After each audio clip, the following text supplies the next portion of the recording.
Bienvenue sur cette vidéo qui va droit au cœur d'un débat aussi ancien que les relations humaines elles-mêmes. Pourquoi, malgré les discours répétés sur la valeur de la bienveillance et du respect, ce sont souvent les bad guys qui attirent, alors que les hommes gentils restent dans l'ombre? On entend partout que les femmes veulent des hommes doux, attentionnés, fiables. Et pourtant, quand on observe le comportement féminin en pratique, c'est un tout autre schéma qui se dessine. Ce paradoxe mérite qu'on s'y attarde. Aujourd'hui, nous allons analyser sans filtre ni langue de bois ce qui distingue les hommes gentils des bad boys, ce qui séduit, ce qui retient et ce qui finalement repousse. On ne parlera pas de bon ou de mauvais homme, ce n'est pas un jugement moral, mais de stratégies relationnelles, d'énergies échangées, de dynamiques inconscientes.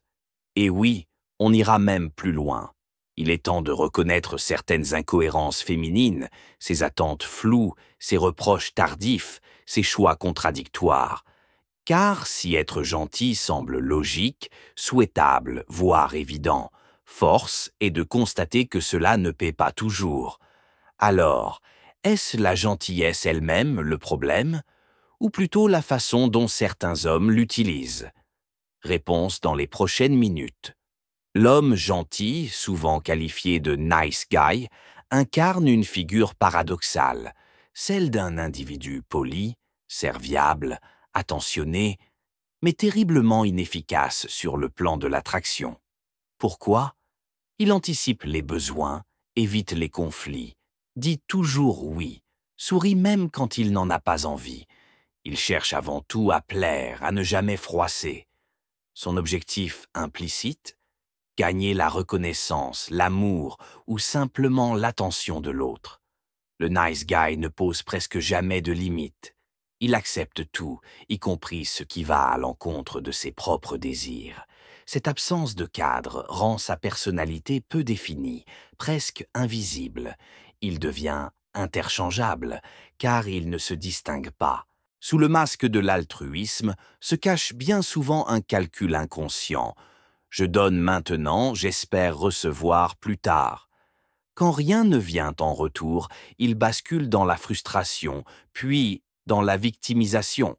Il se sent utilisé, rejeté, incompris. Il laisse toujours l'autre décider. Où aller? Comme tu veux. Quel film regarder?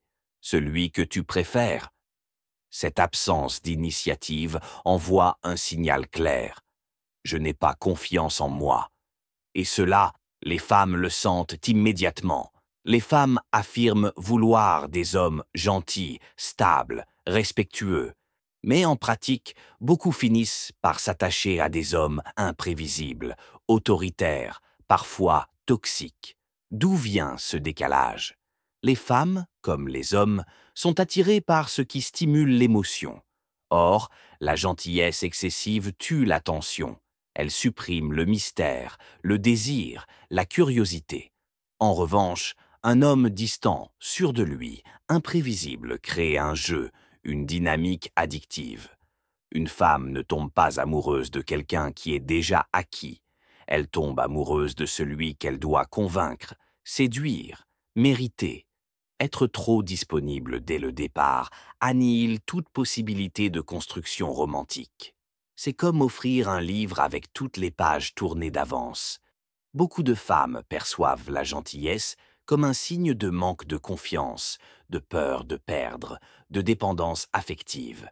Elles ne rejettent pas la bonté, mais la posture de soumission sous-jacente. Et là encore, le bad boy symbolise l'inverse, un homme maître de son destin, qui ne mendie pas l'attention. De nombreuses femmes passent par des phases, attirées par le frisson. Elles courent après les bad boys, vivent des histoires tumultueuses, puis finissent par regretter la stabilité, la douceur, la présence. Elles se retrouvent alors face à un choix: continuer dans la spirale du désir instable ou revenir vers un homme gentil qu'elles ont peut-être blessé ou négligé. Mais le problème, c'est que l'homme gentil, souvent, n'a pas changé. Il est toujours aussi soumis, aussi peu affirmé. Et donc, Même si la femme change d'avis, elle ne retrouve pas chez lui ce qu'elle cherche désormais, un homme fort, stable, mais aussi présent. Être gentil n'est pas un crime, mais il faut apprendre à le faire depuis une position de force, non de fragilité. Voici quelques axes de transformation essentiels. Ne plus agir par peur du rejet, mais par choix conscient. Apprendre à dire non, à poser des limites, à ne pas supplier.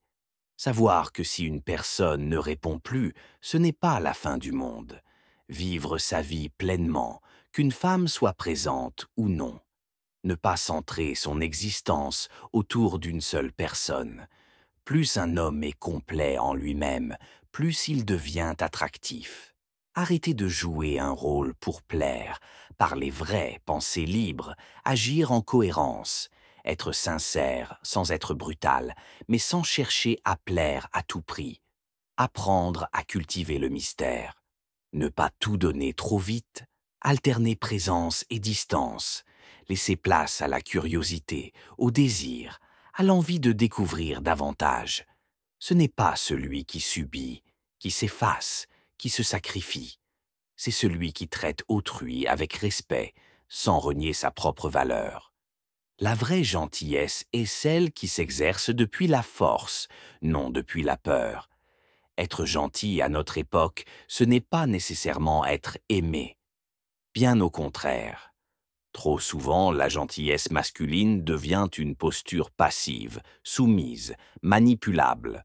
Et tant que les hommes continueront à croire que leur valeur se mesure à leur disponibilité, à leur capacité à rassurer, à leur volonté de plaire, ils resteront invisibles. Mais ce n'est pas une fatalité. Il est possible d'être un homme bon, respectueux, généreux, tout en étant affirmé, indépendant, attirant. Il faut juste arrêter de confondre gentillesse et soumission. Et surtout, arrêter de penser que plaire garantit d'être désiré. Car le désir naît de la tension, pas de la sécurité. De la curiosité, pas de la facilité. De la liberté, pas de la dépendance. La vraie puissance, ce n'est pas de courir après, c'est de savoir attendre. Et parfois même, de tourner le dos. Merci d'être resté jusqu'à la fin. Si cette vidéo t'a parlé, n'hésite pas à liker, à t'abonner et à partager ton avis dans les commentaires. Est-ce que toi aussi tu as vu des femmes fuir les hommes gentils pour courir après les bad boys? Quel est ton point de vue? Dis-le nous. À très vite.